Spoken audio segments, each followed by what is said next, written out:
ఆంధ్రప్రదేశ్ను అప్పుల ఊబిలోకి నెడుతున్నారు చంద్రబాబు. బాబుగారి అప్పులు 3 లక్షల కోట్లు దాటేశాయి. ఇవాళ ఏకంగా 6,500 కోట్లు అప్పు తీసుకున్నారు. దీంతో 19 నెలల్లో ఇప్పటికే 3 లక్షల కోట్లు దాటేశాయి బాబుగారి అప్పులు. అప్పులు చేయడంలో మొదటి స్థానంలో ఉంది టీడీపీ కూటమి ప్రభుత్వం.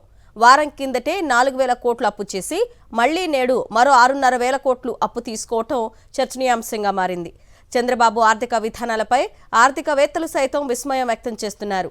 ఇలా అప్పులు చేస్తూ పోతే ఆంధ్రప్రదేశ్ ఆర్థిక వ్యవస్థ ఘోరంగా దెబ్బతింటుందని హెచ్చరిస్తున్నారు.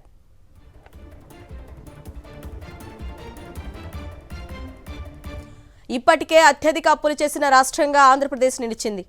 ఏపీ సీఎంలలో అత్యధిక అప్పులు చేసిన ఘనత కూడా చంద్రబాబుకే దక్కింది. గత ఏడాది డిసెంబర్ 31 నాటికి 2,93,269 కోట్ల అప్పులు చేసింది కూటమి సర్కార్. తాజాగా మరో 6,500 కోట్ల అప్పు చేయడంతో చంద్రబాబు చేసిన మొత్తం అప్పులు 3 లక్షల కోట్లకు చేరాయి.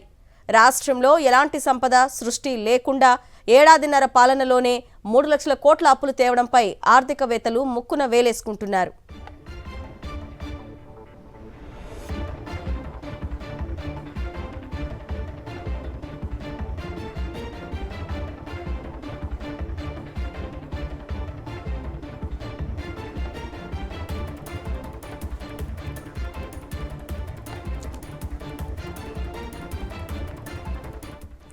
రెండు 2024-25 ఆర్థిక సంవత్సరం మార్చి వరకు కాగ్ నిర్ధారించిన అప్పు 81,597 కోట్లు కాగా 2025-26 ఆర్థిక సంవత్సరంలో నవంబర్ వరకు కాగ్ నిర్ధారించిన అప్పు 77,040 కోట్లు.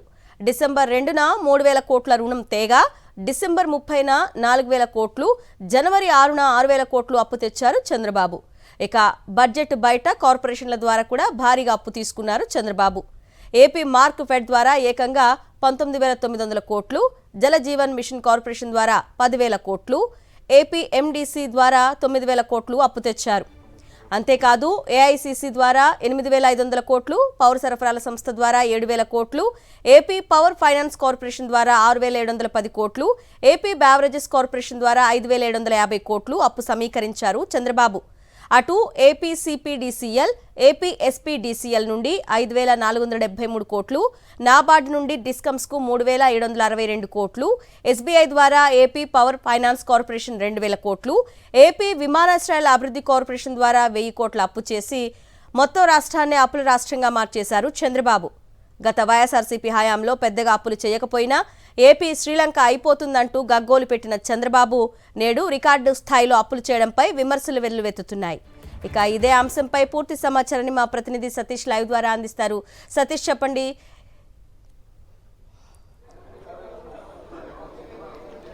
అరుణ, ఆంధ్రప్రదేశ్ రాష్ట్ర ప్రభుత్వం అప్పులు అనేది ఒక రికార్డు స్థాయిలో చేరుకుంటున్న పరిస్థితి. ఇవాళ అక్షరాల 3 లక్షల కోట్ల మార్కుని ఆంధ్రప్రదేశ్ రాష్ట్ర ప్రభుత్వం అప్పుల్లో దాటింది.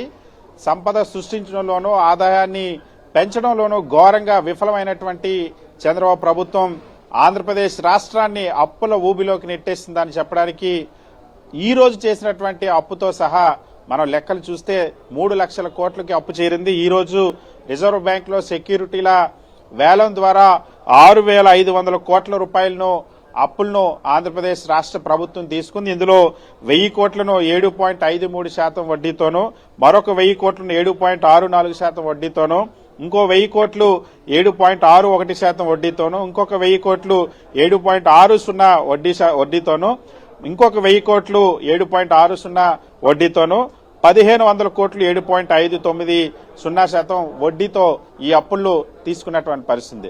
సో గత వారంలోనే వాస్తవానికి డిసెంబర్ 30 ఏదైతే డిసెంబర్ 30 అంటే గత మంగళవారమే 4,000 కోట్ల రూపాయలు అప్పు చేసినటువంటి చంద్రబాబు ప్రభుత్వం 7 రోజులు తిరగకుండానే మరొక 6,500 కోట్ల రూపాయలను ఈరోజు అప్పులు చేసింది.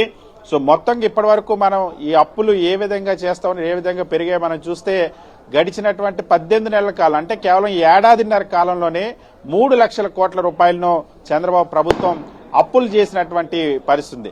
గతంలో వైఎస్ జగన్మోహన్ రెడ్డి ప్రభుత్వం 5 సంవత్సరాల పాటు ఏదైతే 2019 నుండి 24 వరకు పరిపాలించిన వైఎస్ జగన్మోహన్ రెడ్డి ప్రభుత్వం 5 సంవత్సరాల పాటు బడ్జెటరీ అదేవిధంగా నాన్ బడ్జెటరీకి సంబంధించినటువంటి రుణాలు 3,31,000 కోట్ల వరకు చేశాయని సాక్షాత్ అసెంబ్లీలోనే ప్రస్తుత ఆర్థిక మంత్రి పయ్యావుల కేశవ ప్రకటించారు. కానీ అటువంటిది ఈ రోజు చంద్రబాబు ప్రభుత్వం ఏడాదిన్నర కాలంలోనే అందులో 3 లక్షల కోట్ల రూపాయల వరకు అప్పులు తీసుకురావడం అనేది ఇప్పుడు ఆర్థిక శాఖ అధికారులను, ప్రభుత్వ ఉద్యోగులను, ఆర్థిక నిపుణులను అందరినీ కూడా తీవ్ర ఆందోళన కలిగిస్తుంది. సో ప్రస్తుతం ఇప్పటి వరకు తీసుకున్న అప్పులు కేవలం చంద్రబాబు ముఖ్యమంత్రి అయిన తర్వాత తీసుకున్నటువంటి అప్పుల్లో మనం చూస్తే బడ్జెటరీ రుణాలు 1,72,137 కోట్లు, బడ్జెట్ బయట వివిధ కార్పొరేషన్లు, అదేవిధంగా అమరావతి పేరుతో ప్రభుత్వ సెక్యూరిటీలను ద్వారా తీసుకున్నటువంటి రుణాలు 1,27,637 కోట్ల రూపాయలు తీసుకున్నారు. సో ఇందులో ఇప్పటికే కాగ్ కూడా నిర్ధారించింది కొన్ని ఈ అప్పులకు సంబంధించి 2024 ఆర్థిక సంవత్సరానికి సంబంధించి మార్చి వరకు కాగ్ నిర్ధారించినటువంటి అప్పు 81,597 కోట్లు అయితే 2025-26 ఆర్థిక సంవత్సరంలో నవంబర్ వరకు కాగ్ నిర్ధారించినటువంటి అప్పులు 77,040 కోట్లు ఉన్నటువంటి పరిస్థితి. ఇక్కడ వివిధ కార్పొరేషన్ల ద్వారా, అదేవిధంగా రాజధాని ద్వారా పూర్తిగా కేవలం అమరావతి పేరుతోనే ఇప్పటి వరకు దాదాపుగా 90,000 కోట్ల రూపాయల ప్రాజెక్టులు నిర్మాణాలు చేపడతామని చెప్పారు. అమరావతి నిర్మాణాల్లో భాగంగా ఆ 90,000 కోట్లను కూడా ప్రతి రూపాయి అప్పు తెచ్చి కట్టేటువంటి పరిస్థితి ఉంది. సో అందులో ఇప్పటికే 47,387 కోట్ల రూపాయలను అప్పు తీసుకొచ్చింది అమరావతి నిర్మాణం కోసం. ప్రపంచ బ్యాంక్, అదేవిధంగా ఏషియన్ డెవలప్మెంట్ బ్యాంక్ ద్వారా 15,000 కోట్లు, హడ్కో ద్వారా 11,000 కోట్లు, ఏదైతే ఎన్ఏబిఎఫ్డి ద్వారా 7,500 కోట్లు జర్మనీకి సంబంధించినటువంటి ఆర్థిక సంస్థ, అలాగే నాబార్డ్ ద్వారా 7,387 కోట్లు, కేఎఫ్డబ్ల్యూ ద్వారా 5,000 కోట్లు, ఏపీపీఎఫ్సీఎల్ ద్వారా 1,500 కోట్లు అప్పు తీశారు. సో ఈ అప్పులన్నీ కాకుండా ఈ రోజు మళ్ళీ 6,500 కోట్ల రూపాయలు అప్పులు చేసినటువంటి చంద్రబాబు ప్రభుత్వం 3 లక్షల కోట్లకు ఆంధ్రప్రదేశ్ తన 10 ఏడాదిన్నర పదవీ కాలంలో చేసినటువంటి అప్పుల రికార్డును, అప్పుల మార్కును 3 లక్షల కోట్లకు చేరుకునేటువంటి పరిస్థితి. చంద్రబాబు గతంలో సంపద సృష్టిస్తాను, సంక్షేమ పథకాలు అమలు చేస్తాను, అభివృద్ధి చేసి చూపిస్తానని చెప్పారు. ఇప్పటి వరకు ఆయన సంపద సృష్టి మాట దేవుడికి వస్తూ ఉన్నటువంటి గతం కంటే కూడా జీఎస్టీ ఆదాయం కూడా తగ్గిపోయి నెగిటివ్ గ్రోత్ ప్రతి నెల నమోదు చేస్తున్నటువంటి పరిస్థితి. మరొక వైపు అప్పుల్లో మనం చూస్తే బడ్జెటరీ రుణాల్లో దేశంలోనే అన్ని రాష్ట్రాల కంటే అత్యధిక శాతం అప్పులు చంద్రబాబు ప్రభుత్వమే, ఆంధ్రప్రదేశ్ రాష్ట్ర ప్రభుత్వం చంద్రబాబు ప్రభుత్వమే చేస్తుందని ఇప్పటికే